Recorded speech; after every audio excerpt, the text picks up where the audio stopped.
Hello, this video is a recording from a live Q&A session that I did with Cath Ellis a couple of weeks back. We dive deep into growing a freelance e-learning business, and you'll hear us answering all sorts of questions about how to land your first client, how to market yourself, how to price yourself, and so much more. There's just a little bit of technical difficulties in the beginning, which you will notice if you watch it. But I promise you that if you watch to the end, you will definitely learn something if you're interested in freelancing as an e-learning designer. So check it out and let me know what you think in the comments below. Let's dive into it.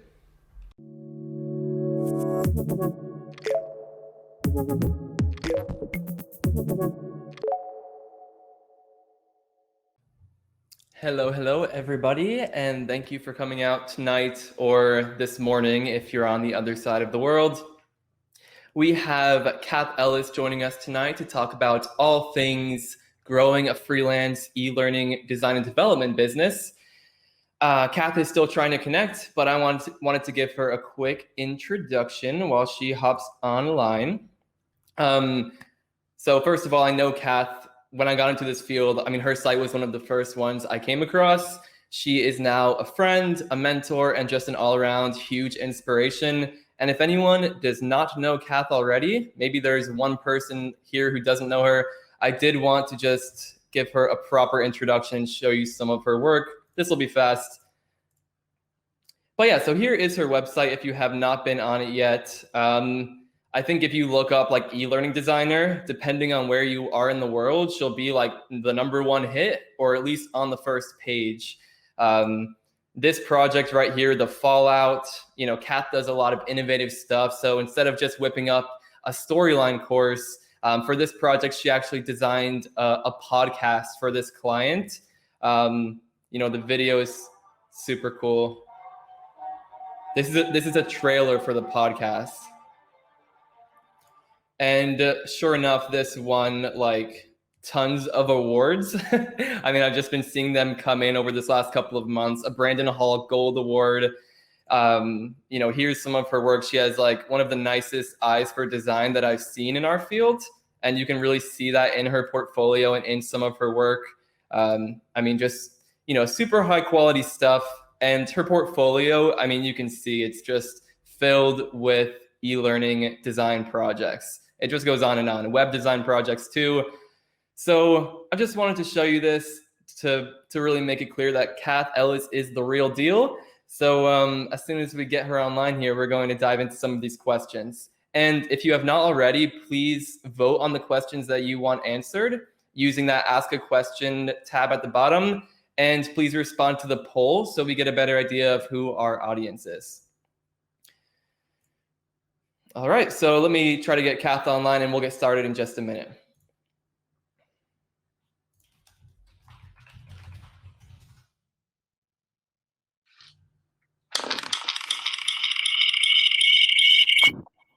Cath, you made it. How's it going? Really good, Devlin. I have had to... Oh no, bad echo. Can you hear me now?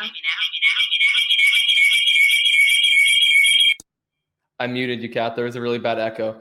Sorry, Cath was having a problem where she couldn't use her default mic and camera with Crowdcast, even though she tested it yesterday. So we were just trying to get this worked out. Okay. All right. Okay. No more echo. That worked? Yeah. Fantastic. Great. Sorry about the technical troubles, but we have a nice turnout here. We have some great questions I've seen already. And yeah, I mean, I gave you a quick introduction. I don't know if you were in here for it. But yeah, I think everyone here, if they didn't know who you are, then now they do. And they'll probably check out your site, cathellis.com. But we do have 16 questions to get to. I know everyone is hopefully voting on the questions that they want answered the most. But yeah, maybe we just take it from the top. Absolutely, Devlin. So excited to be here, guys. Yeah, this is one of the sessions I've been the most excited for. I mean, I do get a lot of questions about freelancing, and what better way than to have a chat with you, the best freelancer I know. So, cool. All right. So I'm looking at the questions here, Yeah. I don't know if we should just start with the top voted one or if we should start with in like an order that makes more sense. The top question is, how do you estimate the amount of time a job will take and avoid the job taking way longer than you thought it would? Okay. So I've seen quite a few questions about this, estimating the amount of time or effort. And then this one has that added component of making sure, the scope creep doesn't get too intense.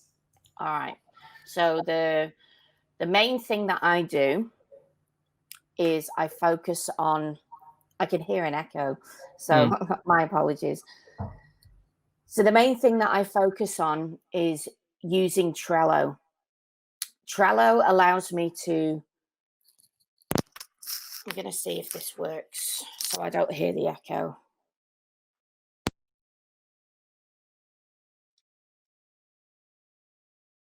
No, okay. I'm going to have to do this. All right. So wait, Cath, maybe just take the earphones out when you're talking. Yeah. And then, okay. But make sure the mic is close enough to your mouth. We'll figure it out. Is I use Trello.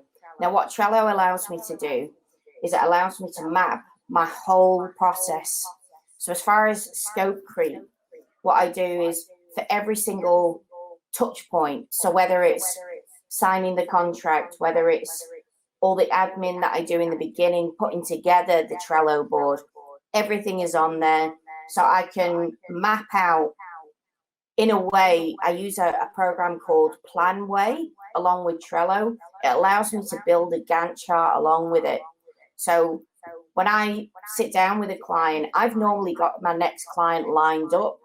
I've estimated 3 months, for example. So I will have done the timeline. I know exactly how long it's going to take.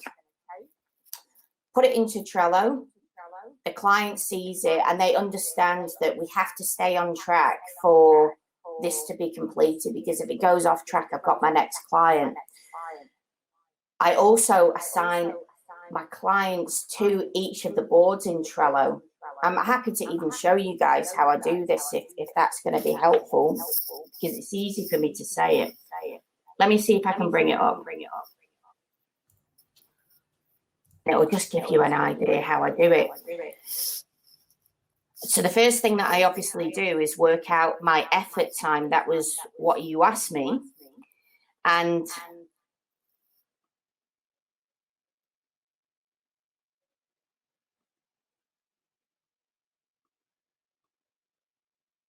have I lost you? I'm still here. I stopped sharing my video so that you could share your screen and it would show bigger. Okay, no problem. And yeah, there's a little bit of an echo. I don't know if there's anything we can do about that at this point, but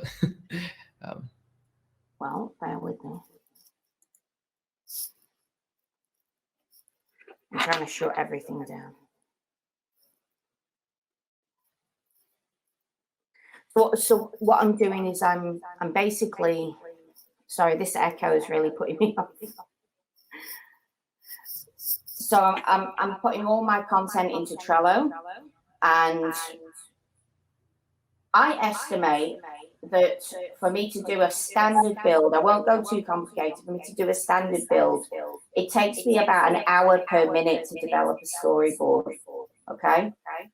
I use that same mechanism to work out how long it's going to take me to do the dev build. So if it's a 30-minute course, I estimate about 30 hours to build the course, 30 hours to write the storyboard. I normally do a learning strategy, which might take about 8 hours, and I'll do another touch point is my course overview, which might take about 16 hours. Okay, so that's it'd be really interesting to see from you guys what you use. Devlin, do you want me to log into Trello? Yeah, I think that. Or is it too early? I mean, yeah, we're diving right in. I mean, we do have an hour. Why don't we ask people? Do you all want to see the Trello board? And Cath, I know the echo. Yeah, the echo is definitely a bit distracting. I don't know. Do you have any idea what's causing the echo? Is it your computer speaker like being picked up by the mic maybe? I've turned off everything. I've turned off my other computer. Okay. It actually sounds a little better right now. Does it? Okay. Yeah, I think the people have spoken and they would like to see the Trello board. All right, let's get into it. I'm using the most weird setup here, but that's okay. Yeah, Cath has a really high-end setup, but Chrome wanted to not Crowdcast acts up sometime and it wasn't recognizing it. So yeah. What are you gonna do? So I'm just going into Trello now.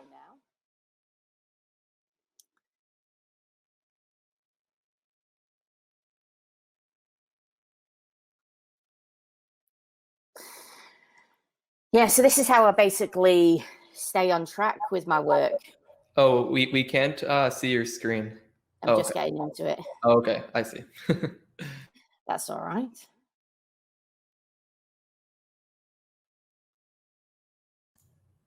While you get that loaded up, Kimberly was curious about how long you've been an instructional designer.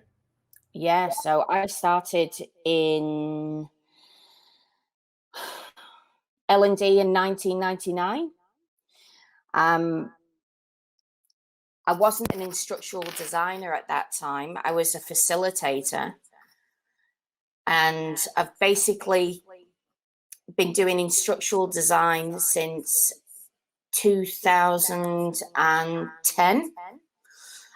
I would say I was more of a learning consultant, developing, I'm just bringing this up now,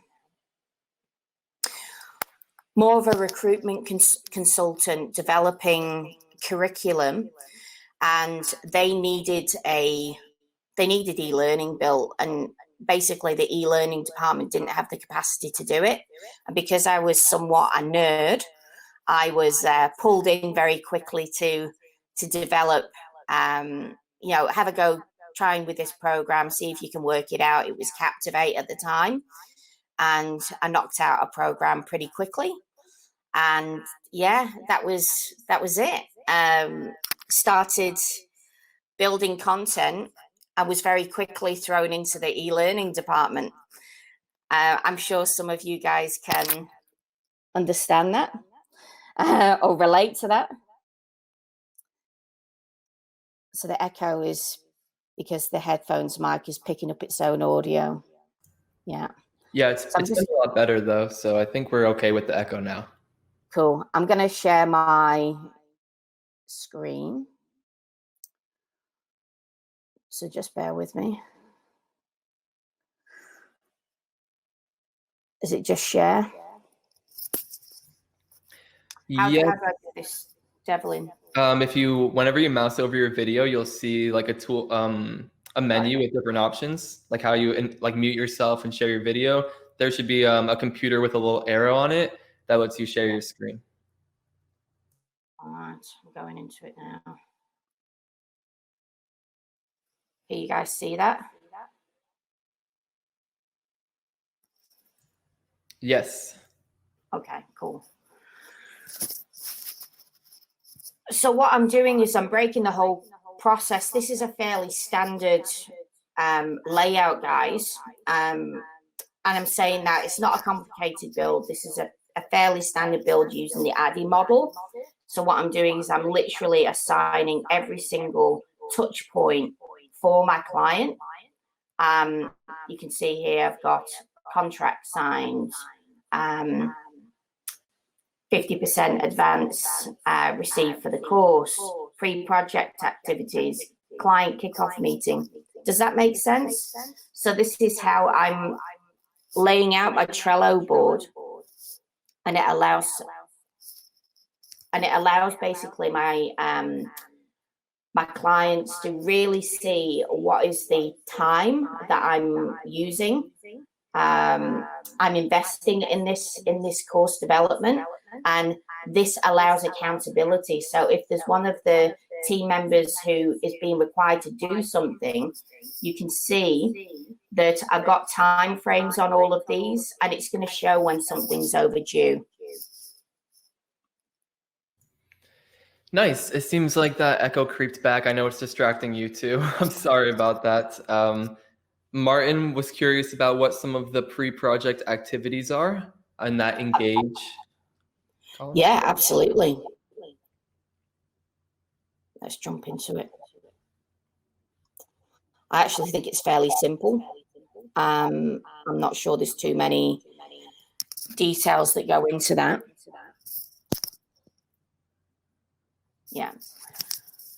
So Marlene, it's really getting approval from the manager to start working on the course, and it's sending the invite out to individuals to attend the kickoff meeting. I should also put in there really setting up the Trello board as well, because that's a massive investment and that's a big part of my project plan. I'm moving from Trello soon into Notion because I find that it's a really clean interface, and it allows me to add a lot more, like little landing pages, and allows me to have it allows me to actually put my course overview and I'm sorry, this echo. It allows me to put my course overview and also the learning strategy directly into the tool, into Notion, which allows it to be a collaborative tool as well. So this has started to move, but again, I find this very, very valuable and keeps us on track. Nice. Thank you, Cath. Oh, my webcam now. I left my webcam off too long. I went to sleep. But cool. So I'm going to mark that question as answered. We obviously have a lot of ground to cover. As far as how I estimate the amount of time, I really haven't been thinking. I mean, you're way more organized. I mean, it seems like you've had years to kind of get that process in order. I don't usually iron it out so much in terms of number of hours. I think I have a vague idea of how quickly I can get that done, and I try to price the project in a way where I'm not going to lose from that deal, essentially. Yeah. And what was the second? Oh yeah, and then making sure it doesn't kind of go, avoiding scope creep. I definitely have written into the contract now, like it's going to go through this many stages of review. This is what can be changed at each stage. And, if you want to change something to the script after we're already at the final product, I'm going to be giving you a new quote for what it will cost to do that, unless it's something small that I feel okay doing. So I'm very strict. I do 2 rounds of feedback, guys. Okay. And I tell my client I'm going to do 2 rounds of feedback. If I find that if I really have a good understanding of what the client is needing, I'm pretty much, because I'm giving them so many touch points. I've done a learning strategy, done a course overview, done a storyboard, so that it's really refined at that point. 2 rounds of feedback is enough.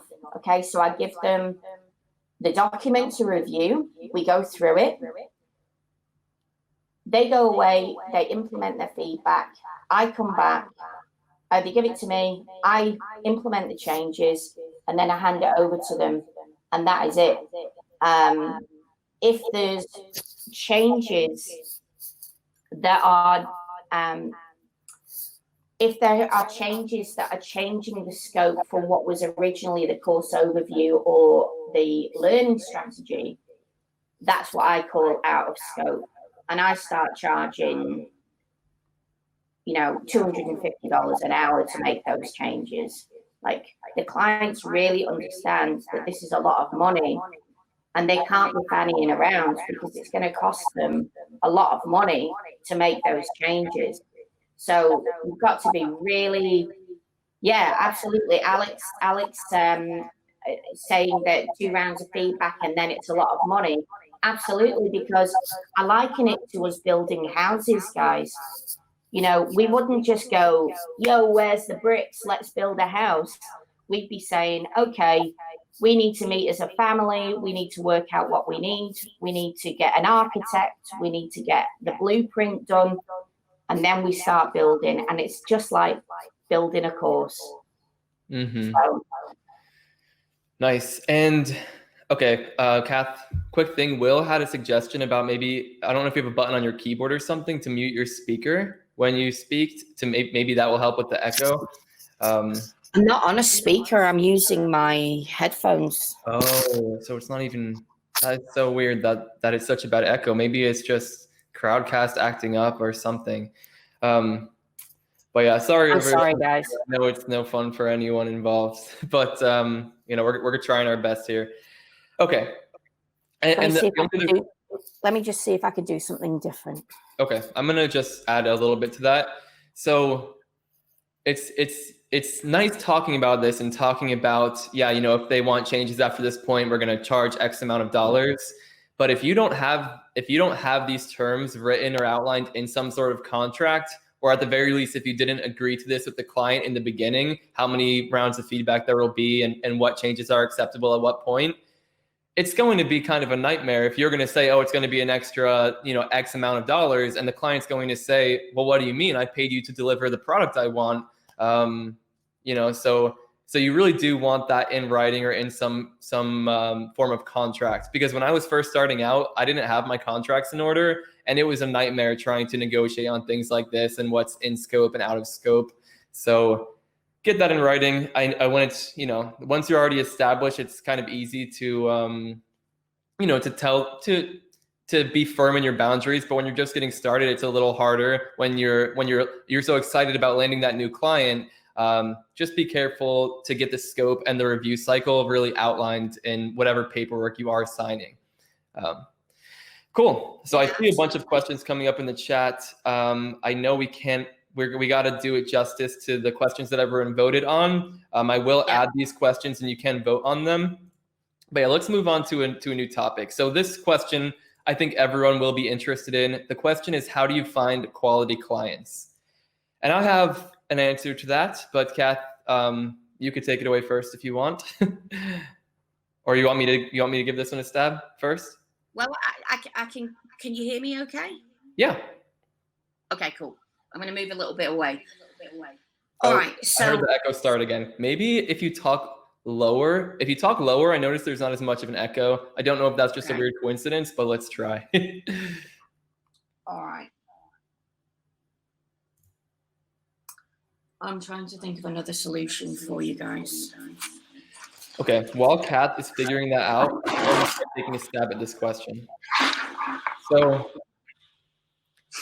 finding clients is important, but I give this answer a lot on Reddit and stuff. When I see this question come up, people are like, I want to start freelancing. How do I find the best clients? Is it on Upwork? Is it just sending emails to people? And I find that the most effective way to run your freelance business is to think about how your clients are going to find you. I think that's a really important distinction. And for me,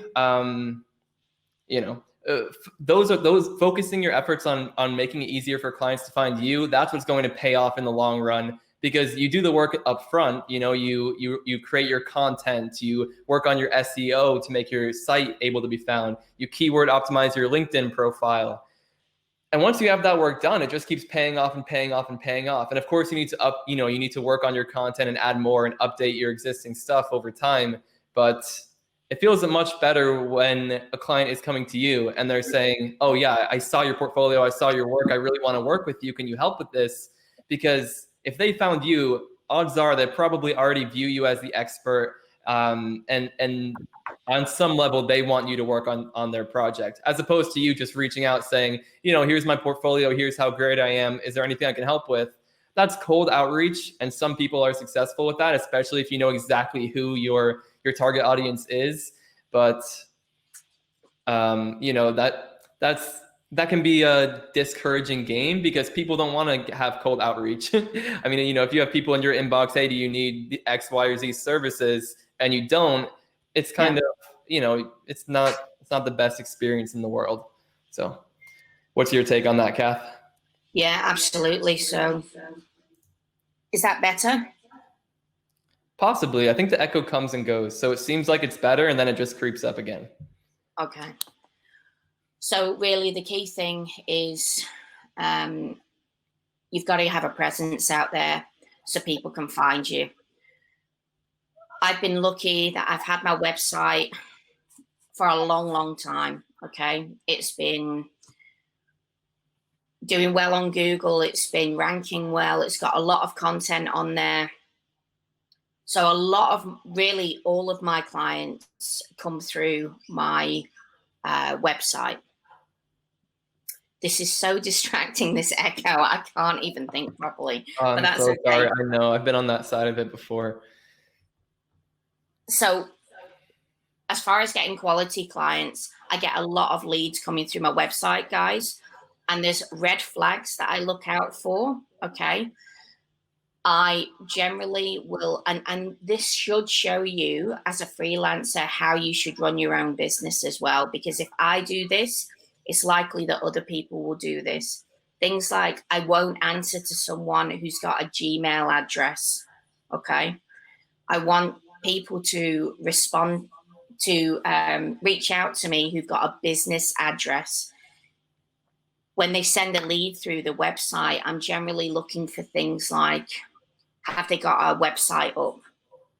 A red flag for me is when there's no website, but there's an email. Sometimes red flags for me can be the state of someone's website, okay, honestly as well. Yeah. Now, obviously, I'm lucky that my leads come through the website. So you're talking about quality clients. If I was a freelancer and I wasn't in that position where my leads were coming through my website, I wouldn't have a problem at all reaching out to basically companies that I want to work for, you know, big brands. I'd just be scouring on LinkedIn, looking for L&D managers, even procurement managers, and I'd be reaching out with an introduction. Okay, you could do something different. You could do a Loom recording. Okay, introducing yourself, talking about what you like about their company and how you can provide the following services to their organization.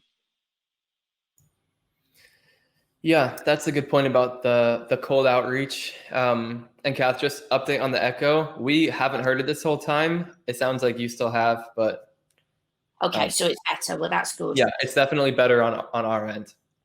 So when you're talking about quality clients, guys, what exactly are you talking about? Better quality, like bigger clients? My understanding of the question is, how do you find clients who actually are going to want to pay you money? Because you've seen, there are so many people, oh yeah, we want all of this e-learning and we have like $500 or something ridiculous, or we want you to, work for a few dollars an hour. I get that impression. That would be like a low quality type client, someone who doesn't respect your expertise. Yeah. So things like that, I've learned that when I start having a conversation with a client, I'm very, very quick to start talking about money. Yep. All right. I talk to them a little bit about, okay, so this is what you're looking for. And I'll just say, can I ask you what's your budget? Okay. Straight off the bat, if they come to me with a low amount of money, so yeah, I'm talking, a couple of $1,000, I'll say to them, well, my day rate is currently over $2,000.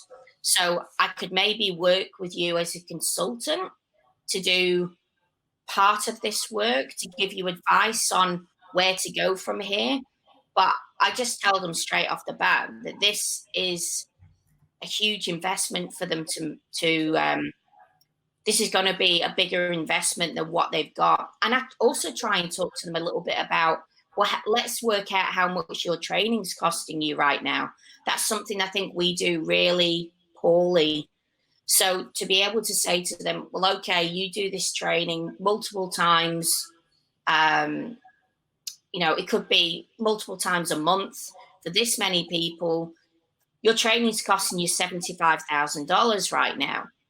So do you think that's a fair investment to have a couple of $1,000s to put this online? Overall, it's going to be a waste of your employees' time and also your time developing this if you don't put the proper effort into this. And of course, you're then going to have compliance issues and et cetera, et cetera. So I'm just looking at the comments now to see if that's helping at all. Yeah, and we're getting a lot of questions. I'm just trying to add them to that Ask a Question panel. But yeah, we're going to try to go in the order. But yeah, that's a good point. I mean, I think, did you want to add to that? No, I was just going to say it's something we don't do. We don't talk to clients about how much is this costing you right now, because a lot of the time L&D don't know how much their training's costing them. Yeah. But, they have printouts that they give to face-to-face staff. They've got equipment that they need. There's travel time.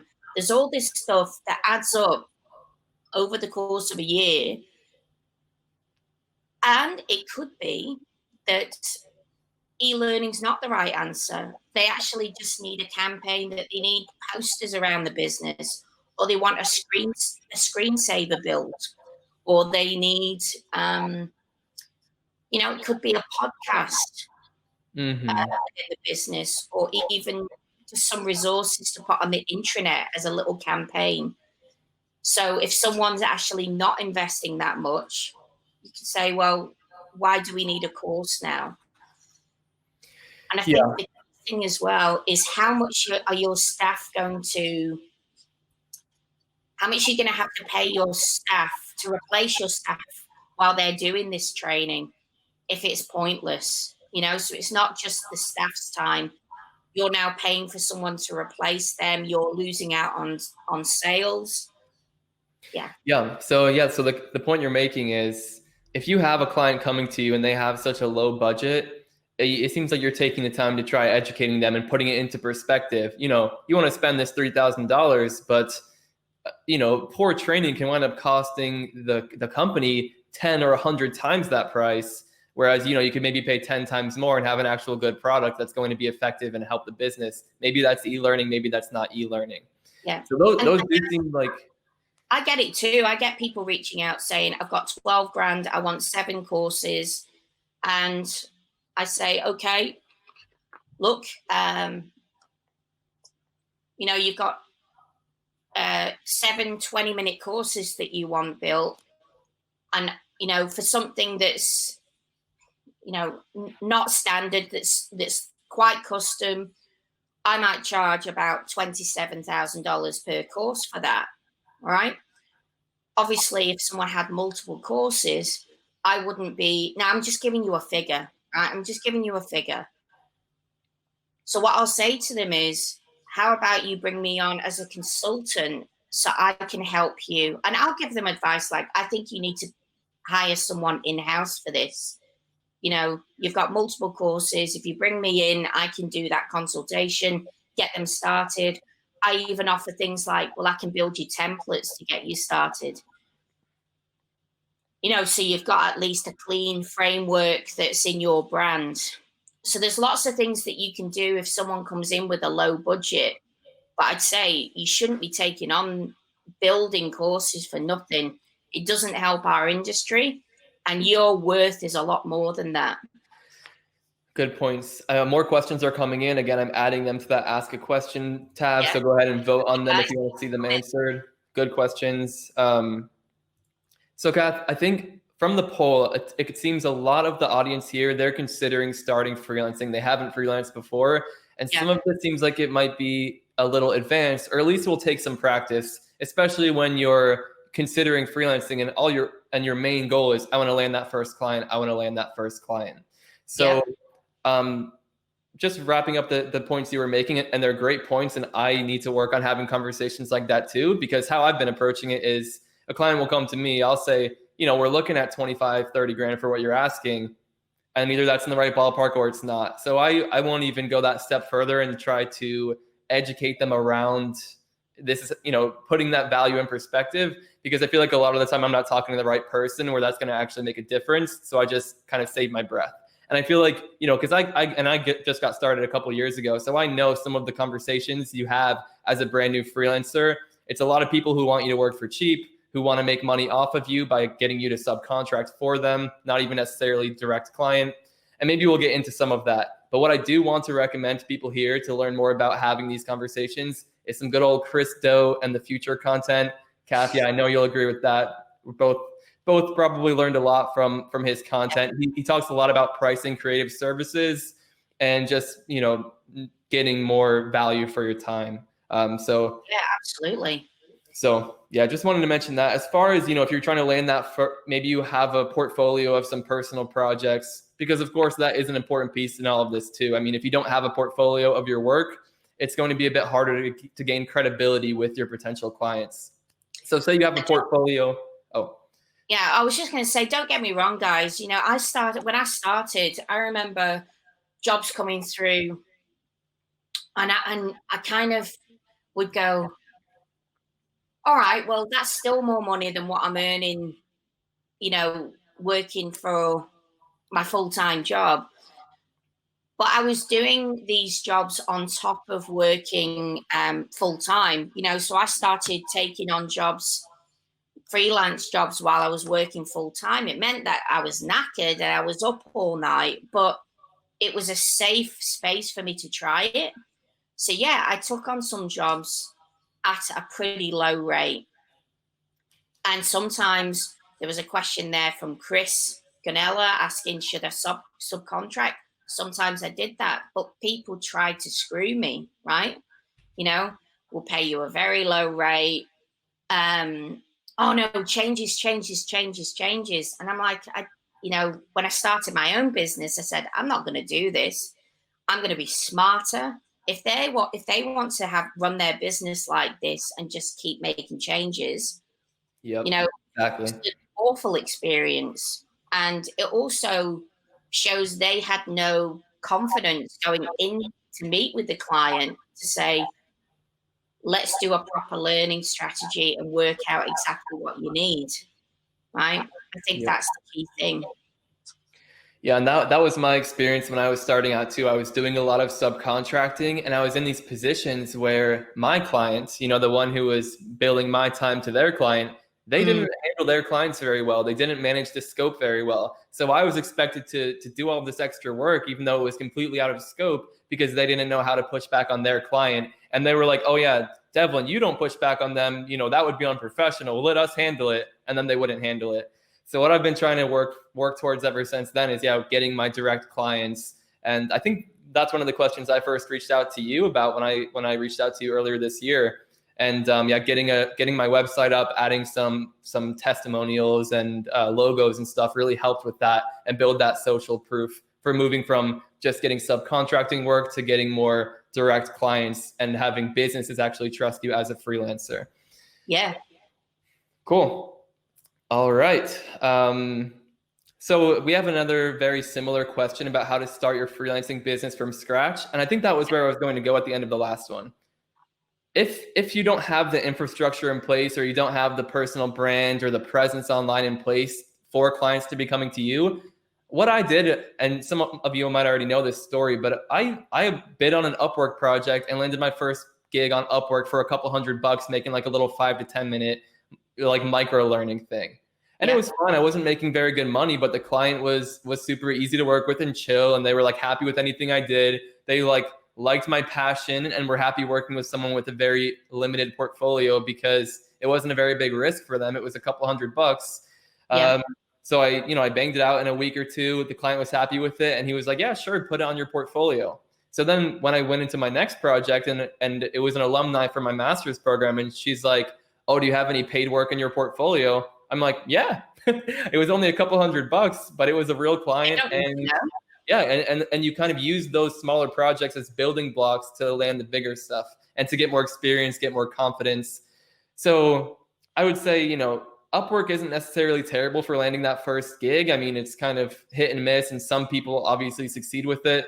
But for like a short-term thing, if you're just trying to get some experience, I'd say, the Articulate Heroes, job boards, Upwork, online communities, with little e-learning jobs, build this quick thing in Storyline. Like, it's not terrible to take on something like that, because you can't be super picky when you're just getting started. Yeah, absolutely. And what I do is, if you're trying to, if you're trying to get started, just take whatever you can get in. Be reasonable, like Devlin was. It's just a little module. Go ahead and take on some of these projects. The nightmare is going to be if you start doing this and you're very new and you just end up in a hellhole of loads of revisions, clients who don't know what they're doing, and it's just going on forever. And you're basically working for nothing. You don't want to get to that point. So see if you've got any quick wins that come through. Let's say is someone who comes and says, I've got some issues with my Storyline file that I need some troubleshooting, right? Things like that on Upwork are very useful. A lot of people need stuff like that right now. You could even focus on where we're at right now with Adobe. There's lots of people who have courses that need converting. So if you position yourself out there on something like Upwork, or you could even put something like that out on LinkedIn, it would certainly attract people. Have you got courses that are in Flash that you need converted over to Storyline? I'm the person who can do this for you. And you could just mock something up in Storyline. No one needs to know if it's a live example or not. Just build something that looks fairly corporate and just show them what you can do. That's why having a nice little portfolio, I think, is valuable, because you can showcase, even if it's not a real thing, you can use terms like, this is a concept that I built. This is a mock-up that I built. Yep. So these are things to think about. I hope that this is helpful. Yeah, that's good advice. I mean, you've given me that advice before. I give that to others. I'm working on like a Beyond Meat, which is like this cool plant-based meat brand. I'm working on a concept piece for them right now using Chameleon Creator. That tool. So it's nice. You get to use some brand assets, try to adhere to a brand, make it look nice and professional. And the added benefit of that is you can put it in front of someone at that company and say, oh, check out this thing I made. I love the brand. Maybe we could talk about partnering on something, or maybe you can help me get in touch with the right person. And if they like what you made, and it's obviously more work. You're actually creating a project, but if you're using it for your portfolio and helping get the attention of a client you'd like to work with, it's kind of a win-win. And I think that's a really smart strategy. So, I mean, can we talk about something, Devlin? What would harm someone taking someone's brand? I'll use something like Fitbit as an example. Yeah. What if someone used Fitbit and made a little module on one of their devices? I reached out to Fitbit and said, I'm an instructional designer, really passionate about what I do. Just wanted to show you my skill set. Just wanted to show you what I can do. If you're ever looking for a learning designer, let me know, right? If I was someone at the end of that, I'd be really impressed by that, especially if it looked polished, if it looked good. Yeah, that's important. So it depends how much time you want to invest into this, guys. I certainly, that's the kind of thing that I would do. In fact, I've had clients reach out to me and I've really wanted that gig, and I've done a mock-up at a very, very early stage just using their branding. Okay. So it depends how much you want this. And then, you could potentially, if the client says, well, I don't need anything right now, there's no harm in you saying, well, can I put this in my portfolio? Because I really wanted to show you my skill set. Yeah. Yeah, and I think it's obviously important to make sure your skills are pretty solid at the point that you're going to be doing stuff with real client logos and stuff like that, because you don't want it to look like your first storyline project that No. yeah. So it needs to look professional enough that it could pass for a real product, I would say. Nice. And Martin, I think we could address this now just because it is so relevant. Would the client get upset about copyright infringement if you display it on the portfolio? Well, that's why if you ask them, okay, I think it's like going for a job interview. I've interviewed people in the past and I've not heard from them. I really want to work here. I love your brand. I think that I could do this. And, you know, I read your job description. It was perfect for me. Sometimes I haven't heard that. Those staff that do say that, those people who are really, and you can see passion straight off the bat. So if you're going to, trying to think who, Martin asked that, would they get upset about copyright infringement? There's no harm in asking. You've done this little mock-up. It's a couple of pages using the brand. And you could say to, let's say it's Devlin. I'm reaching out to Devlin. Done this little brand, Devlin. I've done this little mock-up. I'd love to do instructional design for you guys. I'm currently a freelancer. Here's my website. Thought I'd show you my skill set, right? You'd hope that you get a response from that person. What's the harm in saying, would you mind if I just pop this in my portfolio? Do you know what? If they say no, I'd go, radio, and I'd change the assets to another company, and then I'd send it off to them.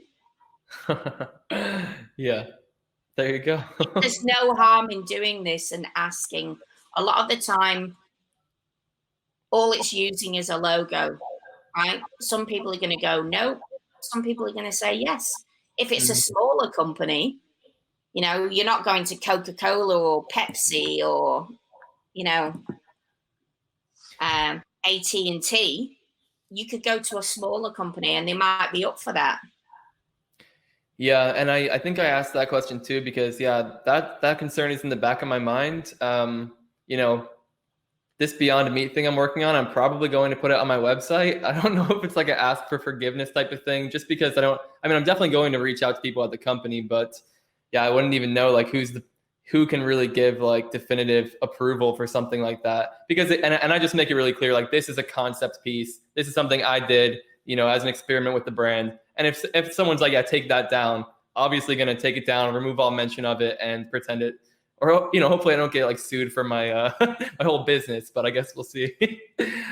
So I mean, really, guys, what do you think is going to happen? It's not like you've downloaded a Madonna song and you've put it on your website for someone to download. Yeah. Right? My worst case that I imagine is they're going to be like, you need to take this down or you're in trouble. And then I would just take it down. Yeah, someone will reach out to you and say, take it down. Now, I'm not suggesting you do anything illegal. Yeah, exactly. Yeah. There's no harm as well in you making up a logo. True. Right? So do you know those? You remember when we did the show and I made all of those different scenarios and I created business names, Hot Noodle and things like that. Guys, just go onto Freepik. Freepik has a load of different company logos. Yeah. If you literally wrote in the blurb that this was a concept piece that you built for a noodle company called Hot Noodle, what's someone going to do? Yeah, good points.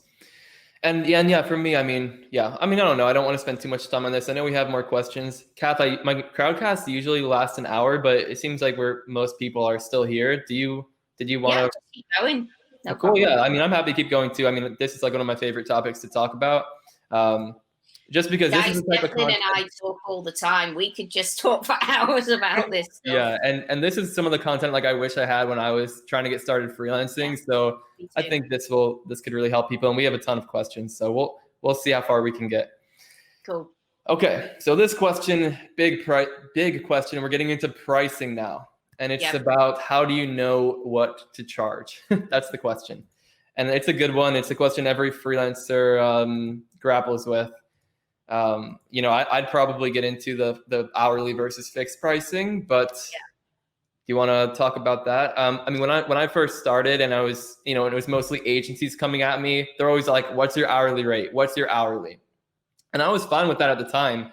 You know, I got into this field, basically, I never had a full-time job. Like, I was an undergrad student, a master's student. And while I was a master's student, I was building this freelance business. So at the time when I was saying, oh, it's going to be $50 an hour or whatever it is, like, that felt like a lot of money for me. I was working part-time jobs where I'm making like $15 an hour. So when I was saying that, I'm like, oh man, this is like scary to say, like that's a lot. But over time, you know, and seeing how this subcontracting arrangement goes, and it's like, oh, okay, $50 an hour. Okay, how many hours will it take you to do this? And then, you know, at the time you're just guessing, you don't have a ton of experience. It's like, oh, maybe 10 hours or so. So then you're doing this project for $500 maximum. And if you finish it faster, you're making even less money. So, you know, it took me a while, but after about a year, you know, a year out of my master's program and working on more projects like that, I'm like, this just isn't that profitable anymore. I don't really like tracking my hours like down to the minute. You know, I wanted to be a freelancer to have that freedom, and I found much more freedom in the project price stuff. And I found I was making way more hourly on that fixed price stuff because I was getting really quick with storyline and really fast.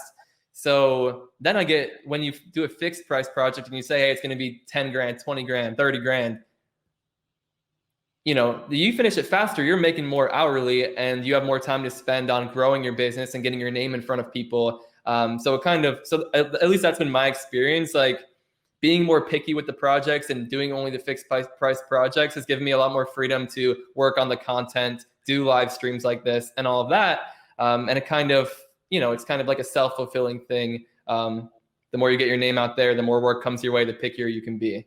So yeah, look, absolutely. Pricing. Okay. So there's 3 types of pricing. You've got hourly, you've got project-based, and then you've got value-based. Yeah, the holy grail. I guarantee you that nobody in e-learning right now is doing value-based, right? It's really more a design thing. And this is where watching these videos from the likes of Chris Do is very valuable, pardon the pun, right? Yeah.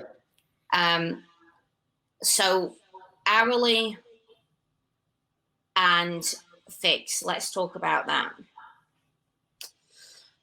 So sometimes I'll have a client reach out to me and say, okay, I've got an hourly rate.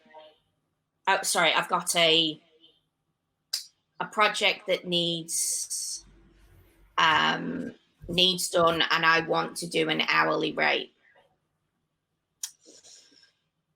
So what I do is I say to them, okay, it's going to be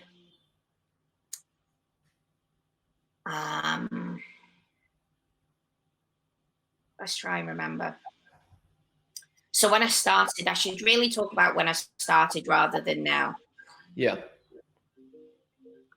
I've got people calling me, and because I'm on my Mac, it's calling through. So basically, when I started, I remember I had no idea what to charge as an hourly rate, and a friend of mine gave me some advice, and I'm going to share this advice to you guys. Now, I'm in Australia, so it's a little bit different. But she said to me, I wouldn't charge anything less than $120 an hour. And at that time, I knew that designers in the organization that I had worked for were being paid up to about $100 an hour. Okay. No one had come in over that. And I said, really? $120 an hour? You know, that's quite a lot. Are you sure anyone's going to pay that? She says, no one has ever, you know, rejected a project proposal for that much. And I said, okay. So the first project that came in, I put it at $120 an hour. And I said, any changes would be, see you, Dahlia. Bye, Dahlia. any changes would be, I think, $250 an hour, right? So that's what I said to them. Yeah, no problem. And that project ended up costing more for them than what a fixed price project would have been, because they just were making lots and lots of changes. It's a hard one, right? Because if you go on to, that's about 86 an hour for us in America. So Sarah, is that a reasonable price, or is that not achievable in the States? You can let me know. What do you think, Devlin? I think it really depends. There are some agencies, a lot of like the, I don't know if I would call it, a lot of like the bottom of the barrel. I don't know if that's the right way to say it, but a lot of like the lower budget American work for a lot of the subcontracting work, it seems like they work with freelancers, at least, e-learning freelancers, in like the 50 to 60, like some of them top out there, and they're like, oh, that's too much. All we care about is hourly rate. And it seems like it doesn't really make sense to me, because like you said, that could take someone 100 hours. If you do a fixed price, you could do it in half the amount of money if you're fast. So that's why I don't really understand why some people are just so concerned with the hourly rate. And then they say, oh, this is going to, because I've worked with companies too, and they're like, oh, this is going to take you 10 hours, or this is going to take you 15 hours. This is your hourly rate. So this is what you're going to make, like without even asking you how long it will take you. So I don't really understand that. And like, it's not the best situations to be in, because you want to be the one giving, if you are giving hourly rate, you at least want to say how long it's going to take you. You want to be the one giving that estimate, not someone else telling you, oh, this will take you just 20 hours. It'll be super fast. And then, those are some red flags to look out for sure. Yeah. And I had someone reach out to me this week and said, I need two courses. We think it's going to be this much time to do it, which I hated. And they said, so we need you to price up 5 weeks worth of effort, right? For these two courses. I don't particularly want to work on projects like that. And I know that if I put in 5 weeks worth of effort, they're never going to be able to afford me, right? And I mean that, and it's not in a wanky way, guys, but I'm getting too many leads coming through me, so I wouldn't take a piece of work through an agency. They want to make a profit off me, and I'm already charging at a top rate, so it's just not going to work. And sometimes I say to clients, they'll say, do you have availability? And I just say, no, I'm full. And they say, oh, that's a really good place to be in. But remember, guys, they're charging the same money as I'm charging my client directly. But instead, they're the middleman, right? And it depends what kind of work you want to do.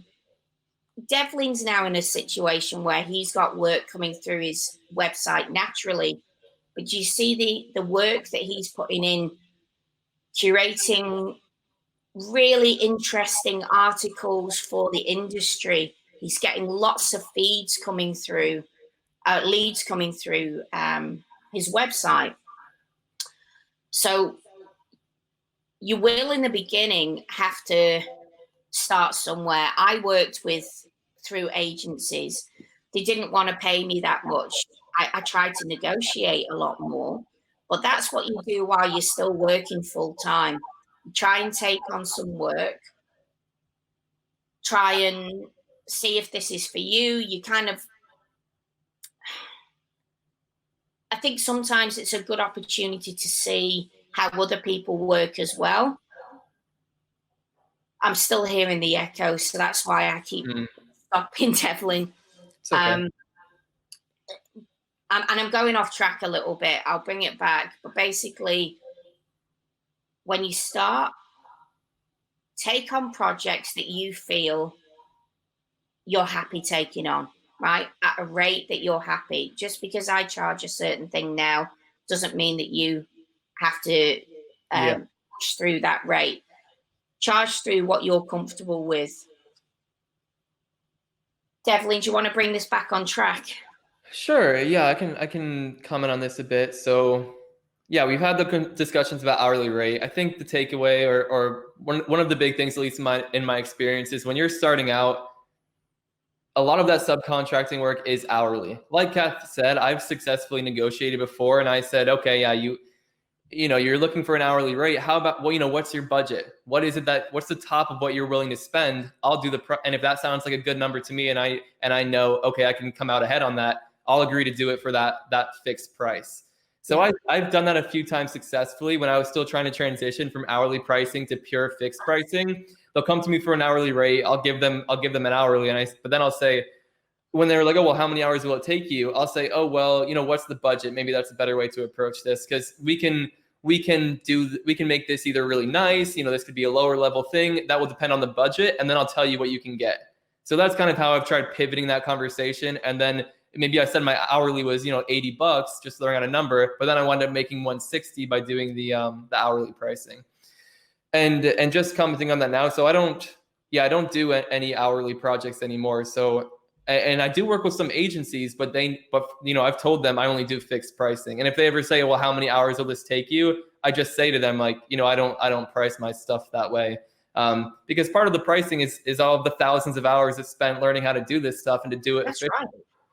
So, there are I think I wrote an article about this a little while back, but yeah, there are stories about that where it's like, this plumber comes and like bangs a pipe and charges like $2,000, and the homeowner gets like so outraged, and he's like, give me like an itemized bill, and it's like, okay, here's $2 for hitting the pipe and like $1,998 for knowing where to hit it. That is exactly right.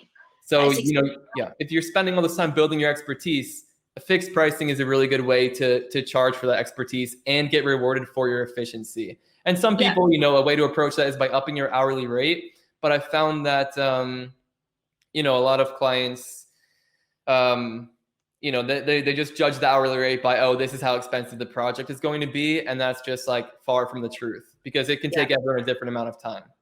Yeah, exactly. Yeah. And so I do find that when you're working direct with the business and they found you and said, oh yeah, I found your site, I like your work, I have this project, they're not looking for an hourly rate in most cases. They want to know how much it's going to cost. Yeah. So that's where you get the freedom, especially to break away from the hourly pricing. And you just say, we can do this for X amount of dollars. Do you want to do it or no? and is that in the right ballpark? Yes or no? So I know if we want to continue having this conversation. Yeah. So it's really, I'm in a position where I'll only do hourly rates now for consultation. So if someone needs help, they're rolling out a MOOC, they've got staff that they're basically introducing eLearning. I'll do things like I'll sell hours of support, so the staff can call me whenever they need to answer a question. Yeah. So I'm very limited with hourly rates. Now, fixed rates, again, it's really hard to focus on, because what you have to really work out is giving someone a quote and then the solution, right? So if the client starts talking about, well, I want this now to be animated, and I want all the characters with different voices, and I want this, right? And you've quoted a certain amount. So you have to be very clever in the way that you break things down in your, when you break things down in your quote. So I actually stipulate no narration, no animation. If that quote is not including these things, otherwise it can start going crazy. Exactly. You need yourself.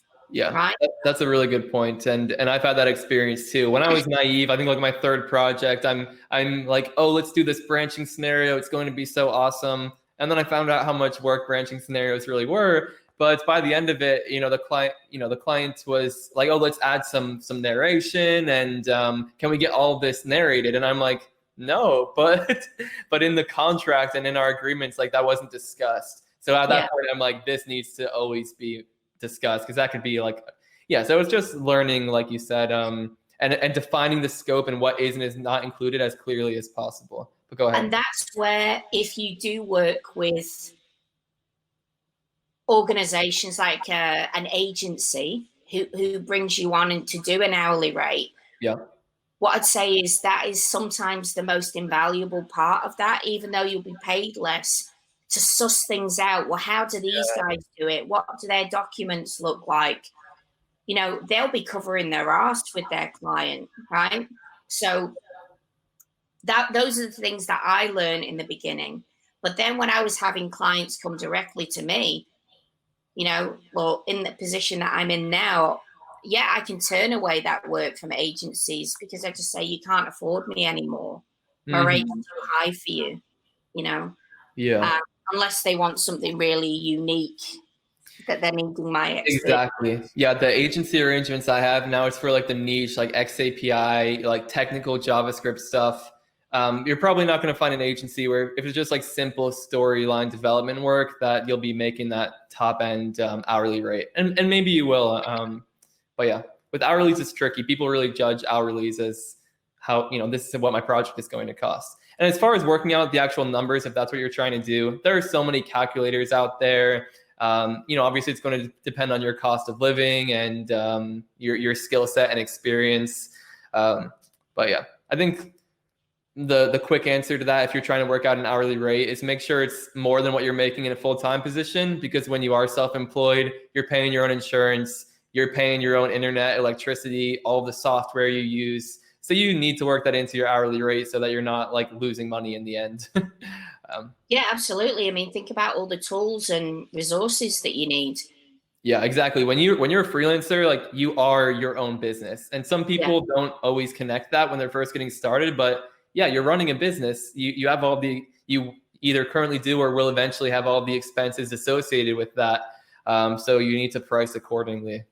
So remember that client that reaches out to you and says, I just need a 10-minute course in storyline, right? Well, they don't have a storyline license. That's $1,000 in itself. Yeah. Right? Yep. All these different things. You know, they need images. Well, where are you getting your images from? You're having to buy them, right? Mm-hmm. So, you know, to edit those images, you need Adobe. That's another $100. So you've got to think about all of this stuff. So I know that you're going to have clients come to you and they are going to want something really cheap. You've just got to stand your ground. And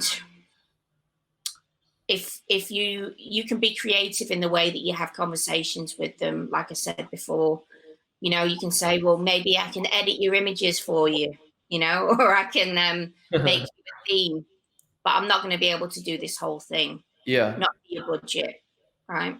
Nice. Yeah, I like how you propose, you know, more affordable options that are going to take less effort from your end, and maybe you could still help the client. That's nice. Cool. What's the next question? Yeah, let's see. This one seems pretty closely related to some of our other questions, but I think there's some stuff we could touch on.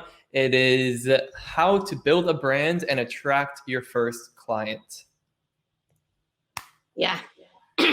So my website I've had since, I would say, 2003, maybe before. And my logo has gone through a number of changes. If you go on Wayback Machine, you can see some of the monstrosities that I had as logos, right? I basically changed my brand to the one that I currently have in 2016.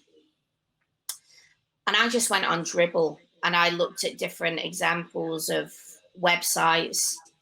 I really liked the color of pink that I chose. I'm pretty sure I just used a swab off someone else's work to choose that pink and said, right, and I know it now, it's C51F47.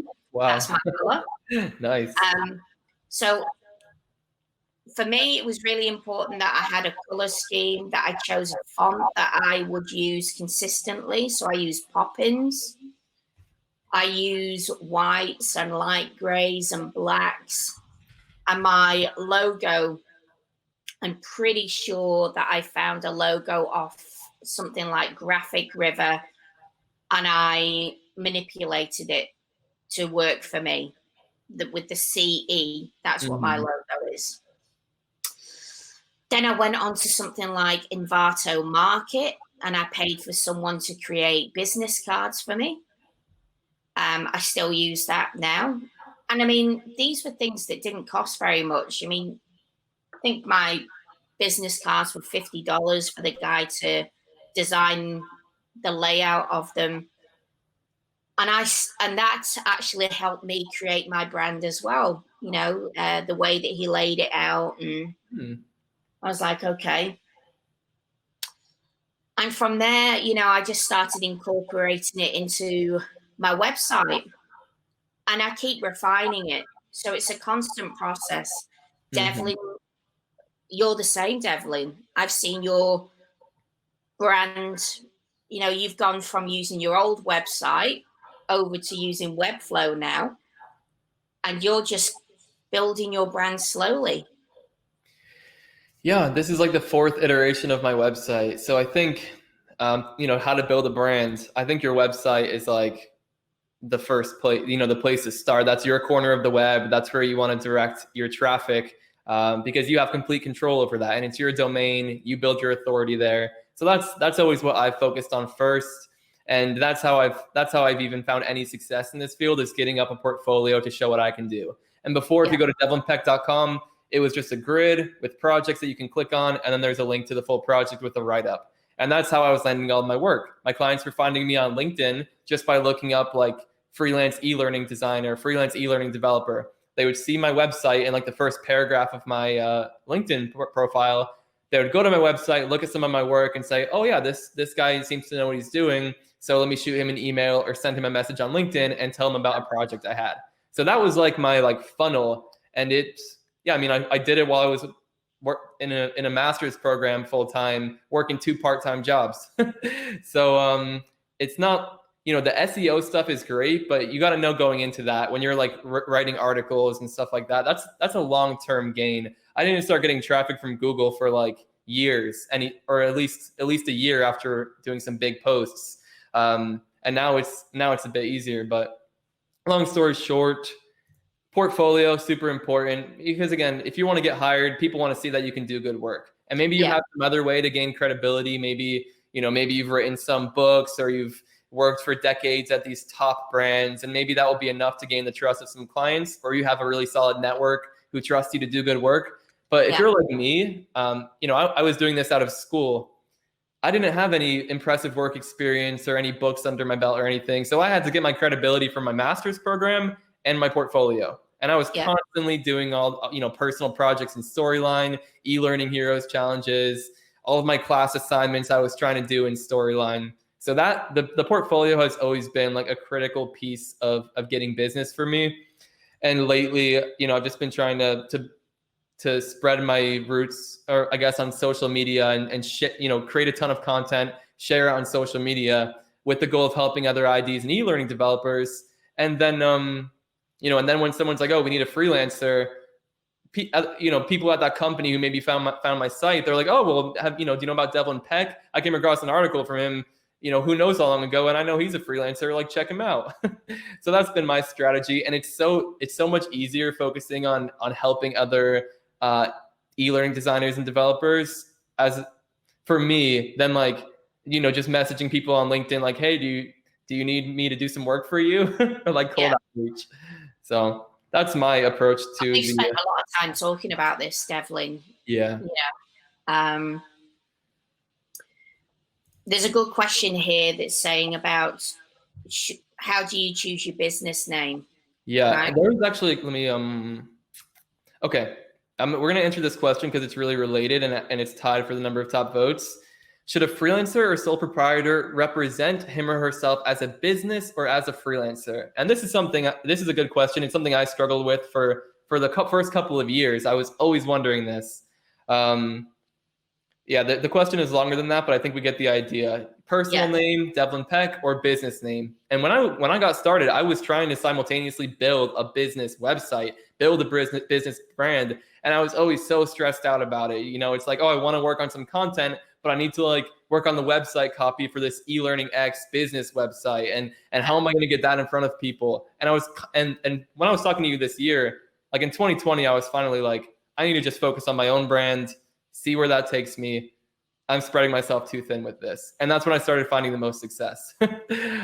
So people like you and Tim Slade have been a big inspo, because you are independent people, and you work with these big brands, and you make, you charge great rates and all of that. So those are the footsteps I've been following in. Yeah. So this is something that I've had a problem with myself. I've bought numerous business names, and what it comes down to is I've spent all of these years building Cath Ellis, and I just made the decision I would stay with Cath Ellis. The people that I look up to, the Kathy Moores, yourself, Mel Milloway, Tim Slade, everyone's using their name. Everyone knows them. There's not many businesses that I say I look up to and think of one person. And I'd rather just focus at this point just on myself. I have a business name that I will use if I want to grow any bigger, but I don't want to. I'm happy just doing what I'm doing. Yeah. Yeah. So for me, I felt like a weight was lifted off of my shoulders when I was like, I'm just going to focus on Devlin Peck and make that work. And it feels so much more organic and natural now, like building my brand and all of that good stuff. Because yeah, it's different when it's like, oh, Devlin's content helped me, versus like, oh, the X, Y, or Z company name is like so helpful. It's a bit easier to build trust, and it's easier to connect with a person versus a corporate name. So that's my take. Yeah. So, people out there know Devlin, they know my name, Ant Pugh,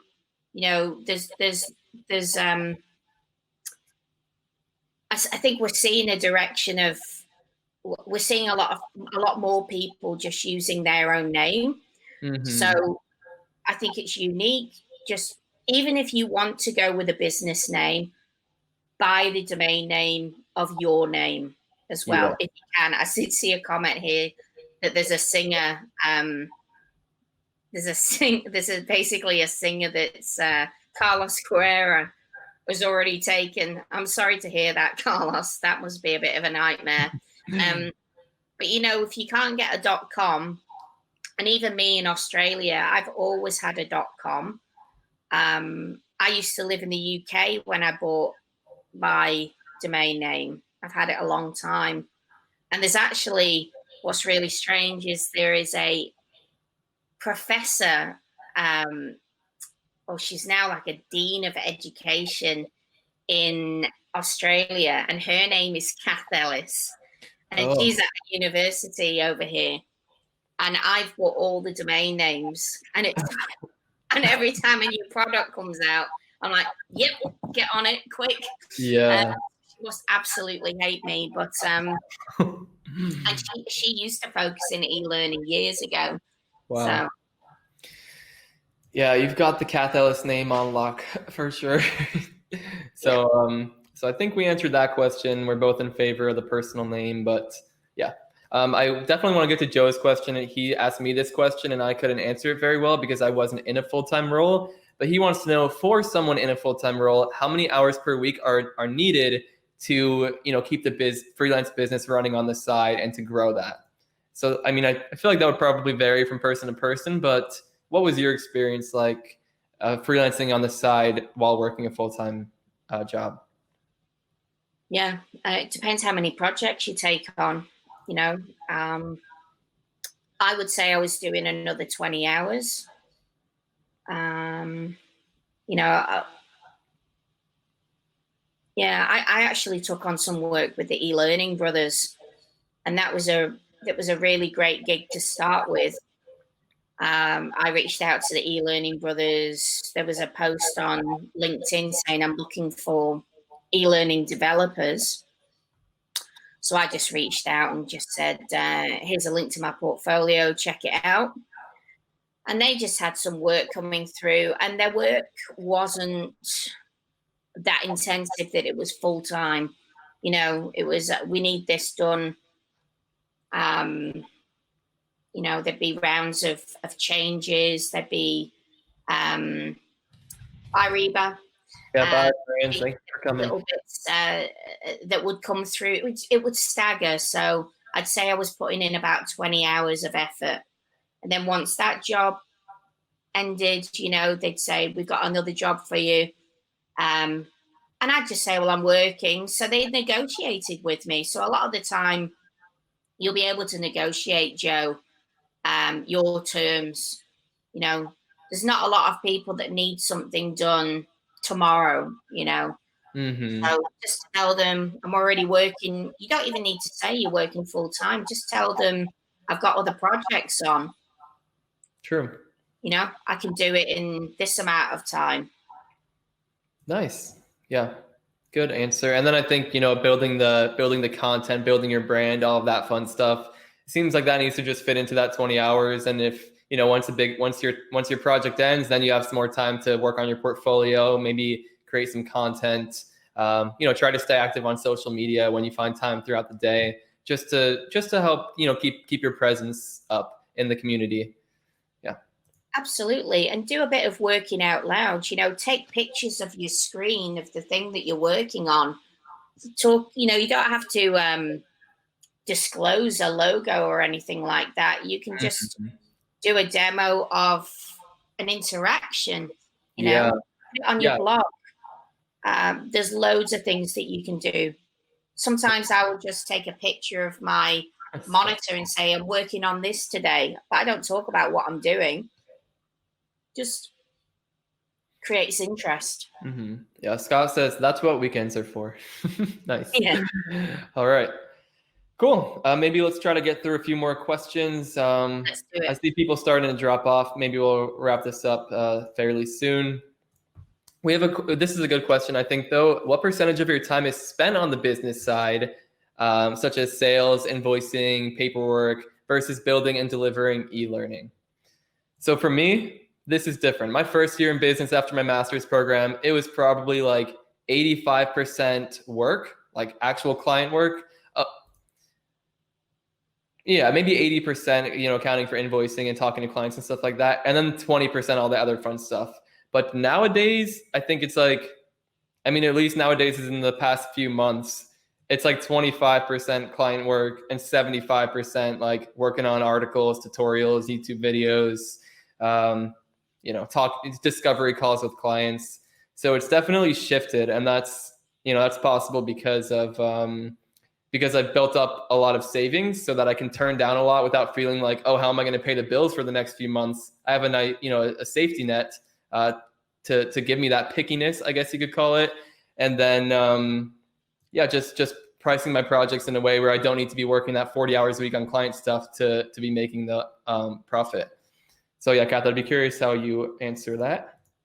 Yeah, so I'm probably about 50-50 right now. When you get to a point where you can charge a more premium price for your services, more of your time on yourself. It's a lot harder in the beginning when you're trying to get started and you'll take on multiple projects at a very low price point. I'll tell you a quick story. And I got this from Christo, and it really resonated with me. There was a chap who reached out to Christo and said, I'm a logo designer. I've got 50 clients right now. I'm working my ass off. I'm not making any money. My wife's about to have a baby, and I don't know how I'm going to move forward. And Chris said, right, okay, what's the price that you're charging for this? And he said, are you charging too low? You need to increase your price by, some huge amount. Yeah. Huge amount. He says, what I want you to do is go and speak to your clients and tell them you're increasing your price, and just tell them,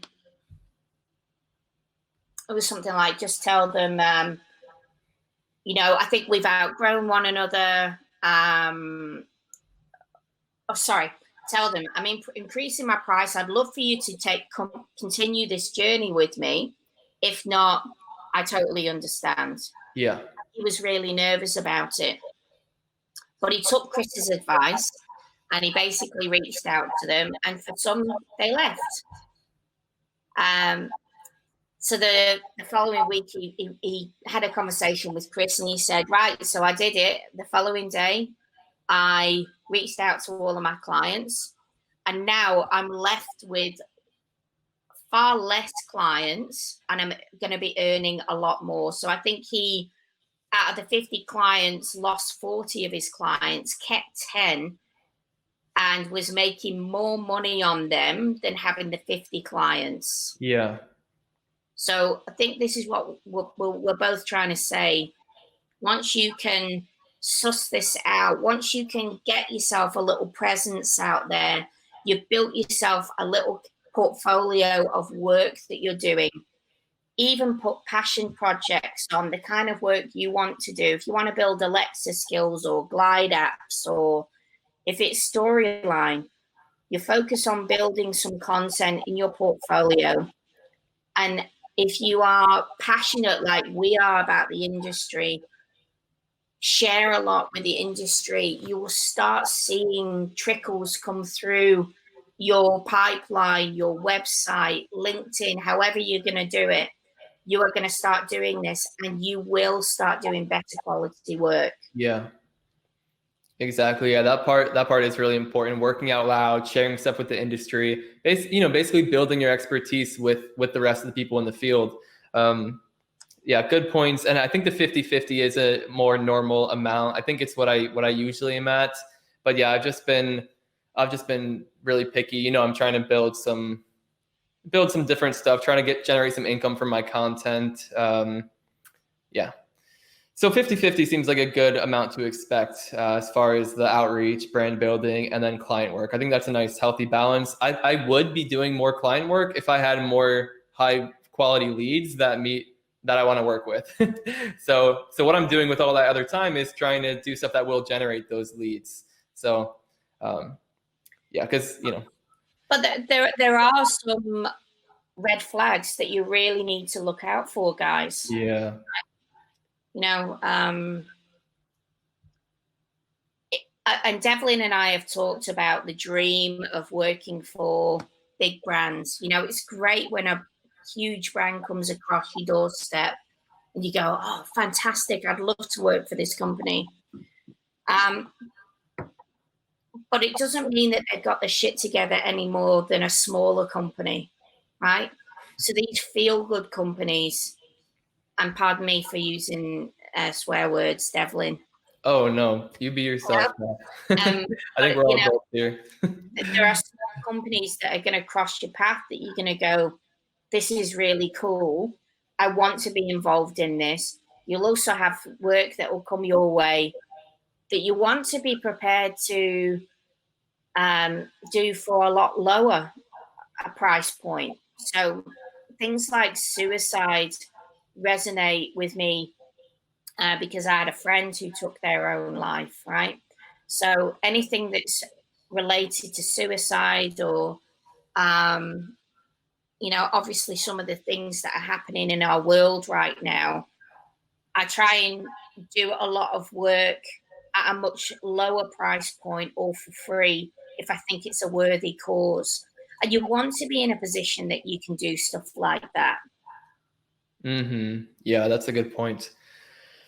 Okay. I'm wondering if we should wrap this up soon or if we should try to answer a couple of more questions. I just keep going. But you know what? We can, as someone said, we should make this a weekly thing. Yeah, Maybe not weekly, but we should maybe. definitely do this more often. Devlin, Yeah. hopefully I have a camera and everything right. Yeah, we'll figure out what's going on with Crowdcast so people can see your nice setup if they haven't already. But yeah, let's answer a couple more questions now. I mean, yeah, Cath and I can talk about this stuff all day. We do meet every week and talk about this kind of stuff. So yeah, I mean, happy to do it publicly with less technical difficulties next time. But yeah, let's bang out a couple more questions and we'll get something else maybe next month or something. Yeah. Cool. All right, so the next question we have is, how do you know when you're ready as a new instructional designer to start taking clients? As in, what kinds of educational experiences are absolutely necessary and which things can you learn on the job? All right. So, Sarah, to answer that question, I took on my first project when I knew Storyline. I had, read a bunch of articles in e-learning industry. It was the first semester of my master's program, so I didn't really have any formal training, but I did, that's a tough question. Because I'm trying to think about what I knew at the time, and I know I was nervous about taking on the project. I knew how to write. I knew how to write learning objectives. I knew the multimedia principles. I know I was really excited about using an avatar to present the content versus just dry, here's what you're going to learn. It was like an anti-phishing course, and I was just trying to be creative and passionate. And I was like, oh, I'm going to have this Fisher hacker guy be the one who presents the content. And that was my thing. I did have a part-time ID job that was really low level work. It was 10 hours a week. So nothing serious, but I had done a couple of SME interviews, subject matter expert interviews. And that was good for me. It's basically just trying to learn what the expert knows and keep it focused on the learning objectives. But I think that's a pretty important piece of instructional design. Know how to get the content from the expert's head onto paper in a way that makes a cohesive learning experience. Yep. Know the authoring tool. I might have already said that, but yeah, you don't want to. You want to know what's possible when you're going into the project, or at least be upfront. You want to have a general idea of what's possible, so you're not promising something that's going to cost you $10,000 to build by paying an actual developer. So, yeah. So I would say a lot of those points are very valid. Depends on your design skills. Okay, so you could be an instructional designer and you don't have any dev skills. So in that sense, you'll need to have you'll have to have a backup of developers who can develop the content. If you are doing the development, okay, I'd say have a kind of list of people that you can go to if you do have problems. Have people that you can reach out to bounce ideas off. Have a good grasp, if you're doing development work, of Adobe, right? I think Adobe is one of the things that if you can start getting your head around Illustrator, you'll be able to create really your reliance on a designer. You'll have a lot more flexibility, you know. So I know that you sometimes I get dev work or design work done from designers if I need something customized, but I can pretty much do, I can pretty much take a vector from iStock, completely break it down in Illustrator, manipulate it how I need to. Mm-hmm. The same with Photoshop, the same with Adobe After Effects. I can buy a template. I can apply content as needed. So these things, if you can get your head around some of this stuff, it will save you a lot of money. Otherwise, you're going to have to outsource it. So that would be my advice as well. Also, understand what's out there. So do you need people to do narration? Find someone that you can work with, suss out their prices so that when you sit with a client, there was a comment before about confidence when you're talking to a client, to be able to be very confident and say, this is how many hours I think it's going to be. I think if we did a very basic level of narration, or for example, what I did for the podcast, to be able to say this much narration will cost this amount, is going to, I think, give your client a lot of confidence in you that you're the right person for this project. So yeah, just knowing who's out there, how much it's going to cost. Otherwise, you could end up working, for nothing, and you don't want that. Not in this day, not in these times. Yeah. So it sounds like the short answer to that is know the instructional design basics, learning objectives, SME interviews, some learning theory stuff. And if you either learn the technical side of things or have people that you can outsource it to. And that ties in quite nicely to the next question, which is, should an instructional designer also become a developer?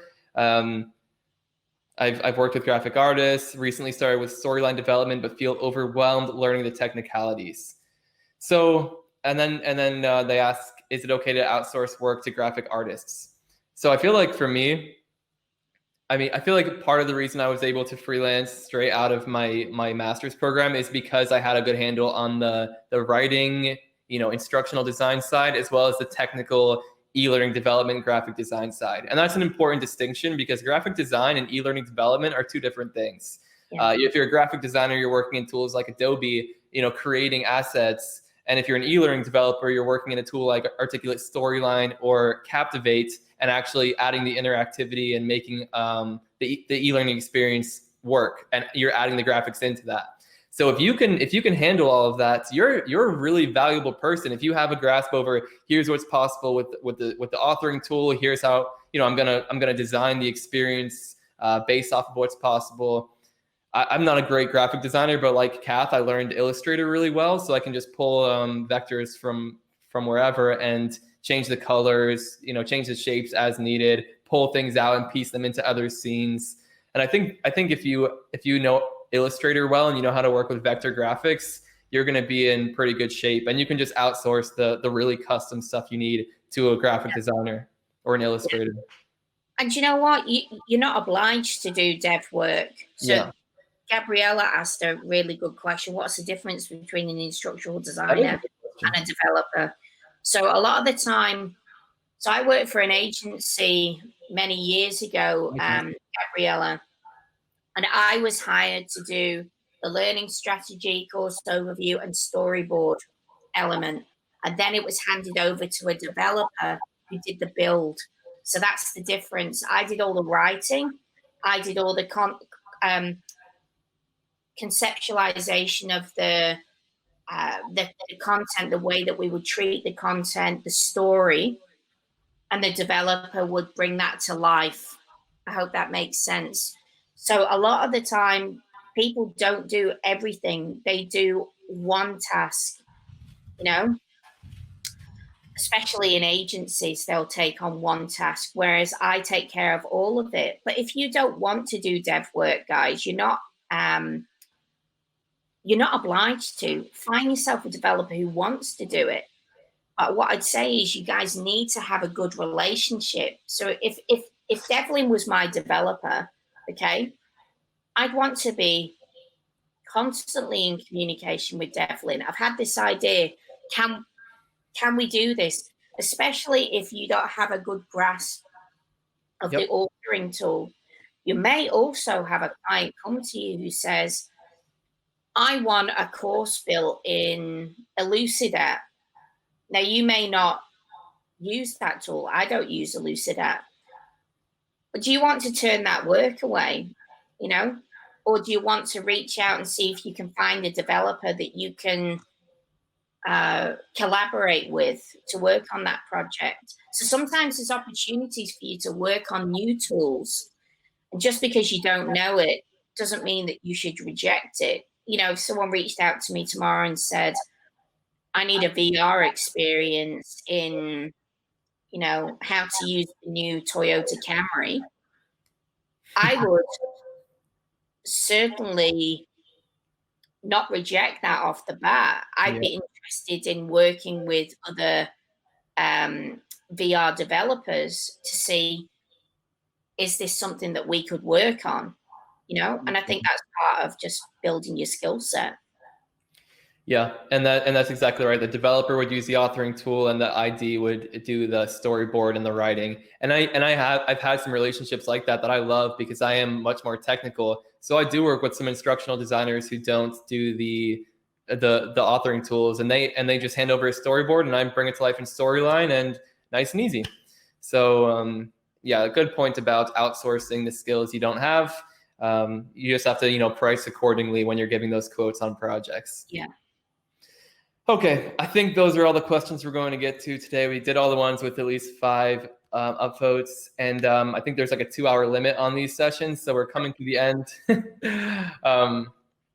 I do want to give your content a quick shout out, Cath, because Cath is doing interviews like this, like with different experts in L&D almost every day. I think she's going to slow down a little bit now, but you can go to her YouTube channel.